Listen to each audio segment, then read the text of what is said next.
ዛሬ ላንቺ ምርጥ ሰርፕራይዝ ያዘጋጀነው እና ይሄን ሰርፕራይዝ ደግሞ ለማዘጋጀት ዛሬ እንግዲህ ከፊት ለፊታችን ብዙ ህዝብ አለ፣ ከጀርባችን ደግሞ የሚያምር ዲኮር አለ። ይሄንን ነገር ለማየት እንደጓጓሽ በእርግጠኝነት አልጠራጠርም እና ከፊት ለፊትም ከኋላም ከፊት ለፊት ብዙ ህዝብ ነው ያለውና ተዘጋጂ አይንሽን ለመክፈት እና በጣም ጥሩ ሰው በጣም ደስ የምትይ ሰው ስለሆንሽ መልካምም ሰው ስለሆንሽ ነው ይሄንን ነገር የምናደርገው ማለት ነውና 1 2 3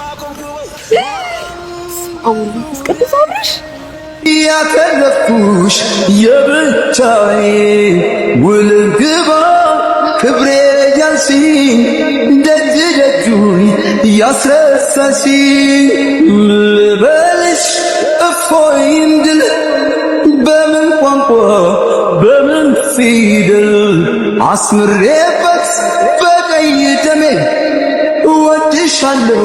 አስደንጋጭ የምሽት ሰበር ዜናችን ቤተሰብዬ ህዝቡን ሲያንጫጫ የዋለው አቶ ማይክል ጃክሰን ታገቢኛለሽ ወይ በሚባል የፕሮፓጋንዳ ወይም እንግዲህ ሴራቸው ተሳክቶላቸው ተንበርክኮ ሄርሜላን ሲያስደነግጣት ብናይም ግን ምንም ወልፍት ያላለችው ሩታ ሀብቴ ግን ምንም እንዳልመሰላትና ምንም እንዳልሆነች ነው እኔ የሰማሁት ማለት ነው። አብርሃም ግን እንዴት ታገቢኛለሽ ወይ ብለ ለውሸትስ ቢሆን እንዴት ትንበረከካለ?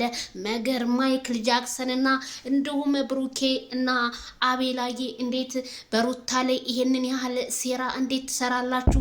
ለውሸትስ ቢሆን እንዴት ይንበረከካል? እንዴትስ ቀይ አበባ ይሰጣል? በጣም ነው የሚገርመው። እኔ የጠበቅኩትኝ አበባ ተበትኖ ምናምን ነበረ። ለካ እነሱ ውሸት ሁሉም ነገር እየተቀለደብን እንጂ እውነት አብርሃም ታደሰ በዚህ ልክ ወርዶ ለሄርሜላ ቀለበት እንደማያረግላት ባለሙሉ ተስፋ ነኝ። ፕራንክ ቢሆን እንጂ ማለት ነው። እንደኔ መግቢያውን አይቶ በጣም የደነገጠ ሰው ማን ነው? ሲጀመር በጂንስ ሱሪ እንዴት ተደርጎ ጂንስ ሱፍ ቢሆን ኦኬ ችግር የለው እንዴ ፋሽን ነው ወይስ እንዴት ነው? ማይክል ጃክሰን አቤት የሚዲያው ድምቀት፣ ሚዲያውን በአንድ እግሩ ገለባብጦት አመሼ ማለት ነው። ይሄ ሁላ ሴራ እንደዚህ የሚያረጉት ብሩኬና አቤላ ግን እውነቴን ነው የምላችሁ ከኛ ጋር አትጣሉ፣ ስቴባችሁን ጠብቁ። ምን ለማለት ፈልጋችሁ ነው? ትዳር ያለው ልጅ እየወሰወሱና የተለያየ ነገር እያደረጉ ልጅቷን እያሽሞነሞኑ እያመጡ አብርሃም አበባ አድርግ ስጣት፣ አብርሃም ቀለበት አድርግላት እያሉ እንደሆነ እንግዲህ በቪዲዮአቸውም እያየነው ነው። አብርሃም ግን እዚህ ላይ ባትገፋፋ እንደኔ መልካም ነው።